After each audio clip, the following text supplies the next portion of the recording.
Hi, welcome to our module on defining relevant markets. Today's agenda will veer from that of a traditional lecture.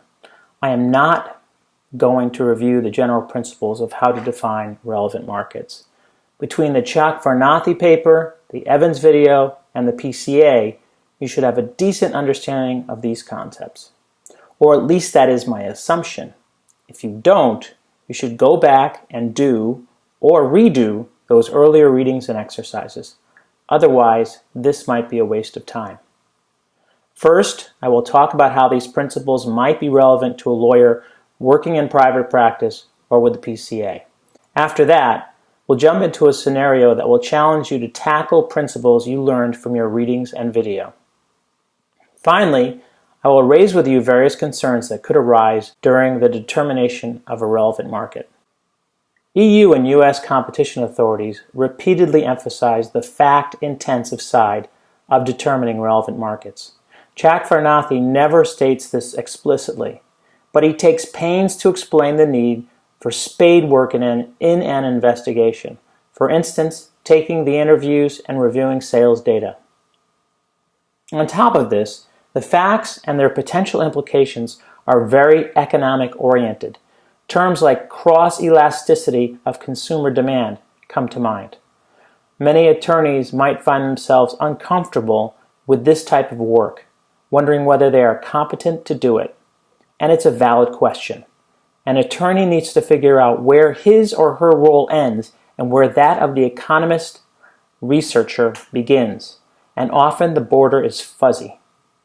Still, there are at least a few areas where attorneys can contribute to this work, for instance in guiding research, making a case, and challenging opposing experts. The key here is to make sure that the facts and theories being developed are consistent with statutory language and case precedent, that is, the standards against which any defendant would be judged. Okay, so long as you feel comfortable with the general principles of relevant markets, let's begin. We are going to go through an exercise where we attack an expert's determination of a relevant market. Of course, unless you're also an expert economist, it is difficult to go head-to-head against such a person on, say, diversion ratios of customers amongst two firms. For that, you will probably need your own expert. Instead, one way to trip up an expert's report on your own is to go after the methodology. Did it follow the steps required by the law? If not, was there a justification for that deviation? Did it purport to establish the factual elements necessary for a court to determine the relevant market?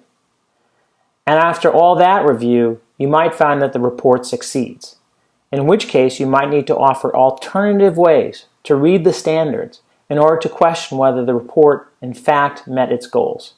These are the kinds of issues and activities that a lawyer should focus on during the market determination phase of a case. To do this exercise properly, you need to have read the provisions on the relevant market in the PCA, and you probably should have the law out in front of you. Then you should start reading the report on the next slide after a quick Zaption query. Here is a report which discusses the relevant markets that the National Food Authority might be involved in. It is obviously simplified and pared down for this exercise. Please read it and answer the questions on Zaption. The report continues. A Zaption question will pop up, which should give you time to read it all. Several more questions will follow. So, having gone through that, we have an extra credit opportunity. The slide is pretty self-explanatory. What I want is a commendable effort, something I can use to teach others in the class. It's due August 3rd. Do this extra credit exercise only if you want to make a good faith effort. Note that there's a risk. I'm not going to post something that I receive that will be of no help to others. I'm not giving fractional credit. So there is a risk that you won't earn anything in terms of points. But regardless, if I publish and reward you, any good faith effort on your part will instill in you a better sense of these principles and make you a better competition lawyer. Maybe that in itself is sufficient incentive to try. And oh, of course, if somebody submits a document, even though you may not get credit for it, I will give you feedback. In addition to the extra credit opportunity, this exercise has an additional benefit. You now have the chance to absorb and someday use one of the coolest sounding jargon nuggets in competition law, the cellophane fallacy. It sounds like one of those Jason Bourne movies. The cellophane fallacy is very relevant to market definition. It came about when the U.S. Department of Justice in the 1950s tried to go after the DuPont Company for monopolization under Section 2 of the Sherman Act. DuPont made cellophane, which you see covering the fruit here. My wife calls it cling wrap. At the time, DuPont made about 75% of the cellophane used in America. The DOJ accused it of working with foreign cartels to maintain its monopoly.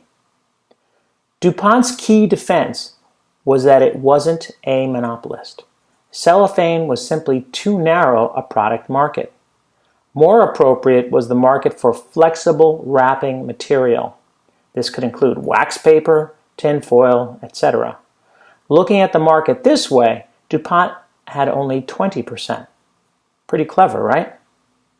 Back then, the Department of Justice and the courts did not have a snip test per se, but it did look at what customers might do if prices increased in cellophane. The research showed that if cellophane prices went up, then customers would switch pretty readily, and the Supreme Court ruled for DuPont. The case was dismissed. Many observers at the time and thereafter believe that the court made a mistake. Where did it go wrong?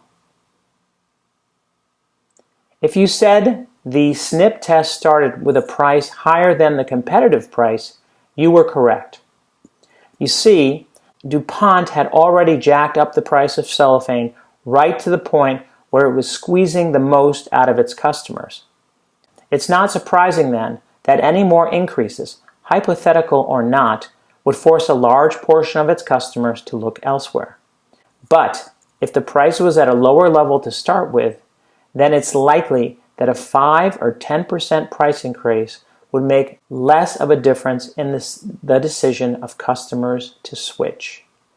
Indeed, that seems to be the case, assuming that DuPont was pricing above a competitive level and seemed to be keeping its customers at that higher price.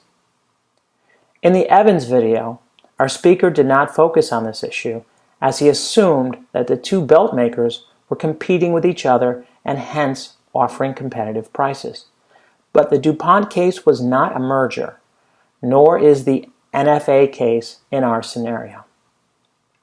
The parallels between the DuPont case and the scenario here are pretty striking. Beginning the test at already inflated prices would likely result in more customers switching on the basis of a 5 to 10% increase. So, the next time you are interviewing to work as a competition lawyer and your interviewer brings up a relevant market question, see if you can sneak in a reference to the cellophane fallacy. It is bound to astound.